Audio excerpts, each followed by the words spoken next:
টালিগঞ্জে শেষ হয়েছে বিশ্বাস ব্রাদার্সের একচেটিয়া আধিপত্য। এবার টালিগঞ্জের ছবিটাও বদলাবে বলে বিশ্বাস রাখছেন শিল্পীরা। সেই লক্ষ্যে সোমবার নন্দনে তথ্য সংস্কৃতি দফতরের আধিকারিকদের সঙ্গে বৈঠক করেন বিজেপির বিধায়ক ও অভিনেতা পাপিয়া অধিকারী, রুদ্রনীল ঘোষ, রূপা গঙ্গোপাধ্যায় ও হিরণ চট্টোপাধ্যায়।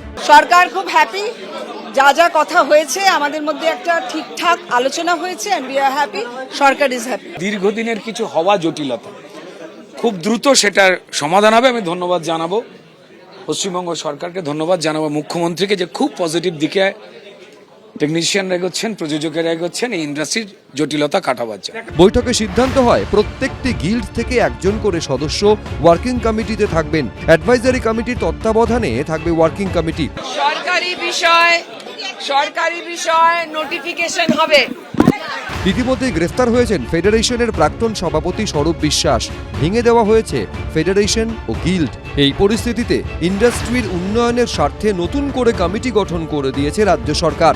সরকারি আধিকারিক থেকে শুরু করে বিধায়ক ও টালিগঞ্জের একাধিক কলাকুশলী রয়েছেন এই কমিটিতে রয়েছেন রূপা গঙ্গোপাধ্যায়, পাপিয়া অধিকারী, রুদ্রনীল ঘোষ, হিরণময় চট্টোপাধ্যায়, রয়েছেন প্রসেনজিৎ চট্টোপাধ্যায়, দেব ও যিশু সেনগুপ্তরাও। প্রডিউসার যাতে তার লগ্নি ফিরে পায় এবং প্রডিউসারদের যাতে তার টাকা ফিরে পায় এবং আমাদের প্রতিটা টেকনিশিয়ান যাতে কাজ করতে পারে, হাতে হাত মিলিয়ে আমরা চাই যে ইস্টার্ন জোনের ফেডারেশন, ইন্ডিয়ার বেস্ট ফেডারেশন, সেটা তৈরি করার জন্য আমরা সবাই হাতে হাত মিলিয়ে কাজ করব।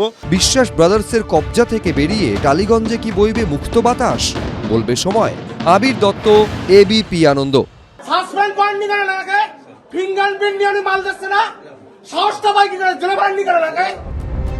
রেশন ডিলারের গোডাউনে সারপ্রাইজ ভিজিট। গ্রাহকদের অভিযোগ পেয়ে সরেজমিনে পরিস্থিতি দেখে চরম ক্ষুব্ধ হলেন খাদ্যমন্ত্রী অশোক কীর্তনিয়া। লিখে দিয়েছে, দিচ্ছে না। তুমি 4 মাস আটকে রেখেছো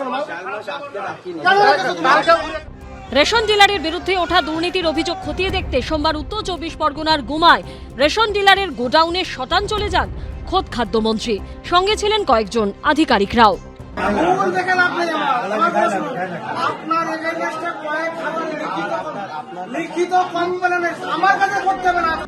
ডিলারের বিরুদ্ধে হাতের ছাপ নিয়েও রেশন সামগ্রী না দেবার অভিযোগ তুলেছেন গ্রাহকদের একাংশ। 4 মাসের মাল পাই, এই মাসে আসলাম, খালি মালটা দিল, তা বলছে পরে এসো। আমাকে 1 বছর ধরে ঘুরাচ্ছিল, আমি চাই আমার শাস্তি হোক। বলতো আমাদের যদি 1 তারিখে হয়, সামনের মাসের 1 তারিখে দেয়। 5-7 বছর ধরে এরকম করছে। এলাকাবাসীদের এই সমস্ত অভিযোগ পেয়ে দিন সোজা গোডাউনে পৌঁছে যান খাদ্যমন্ত্রী অশোক কীর্তনিয়া। ধমক দেন আধিকারিকদেরও। আপনি সাসপেন্ড করেননি কেন লাগে? এখনো করে দিচ্ছি। সাসপেন্ড করেননি কেন লাগে? ফিঙ্গারপ্রিন্ট নিয়ে মাল দিচ্ছে না, সাহসটা পাই কি করে জেলে পারেননি কেন লাগে? আরে 13,000 কার্ড দিয়ে রেখেছেন কেন আপনি? 13,000 কার্ড কেন দিয়ে রেখেছেন আপনি? ভবিষ্যতে এমন সারপ্রাইজ ভিজিট যে চলবে তাও স্পষ্ট করে দিয়েছেন খাদ্যমন্ত্রী। যেটা আমার কাছে অভিযোগ ছিল তার থেকে অনেক বড় ওই ক্রিটিক্যাল আছে। এখনো ভেবে রেখেছে তৃণমূলের জমানা চলছে পশ্চিমবঙ্গে। কোথায় যাব, কোথায় কি করব কাউকে বলে যাবো না। সে এরিয়ার পুলিশ প্রশাসন আগের দিন জানতে হবে, অন দ্য স্পটে 10 মিনিট আগে জানতে হবে আমি যাচ্ছি। ইতিমধ্যে রেশন ডিলারের একটি গোডাউন সিল করে দেওয়া হয়েছে।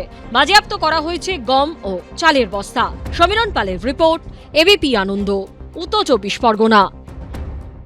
এবিপি আনন্দ, এগিয়ে থাকে, এগিয়ে রাখে।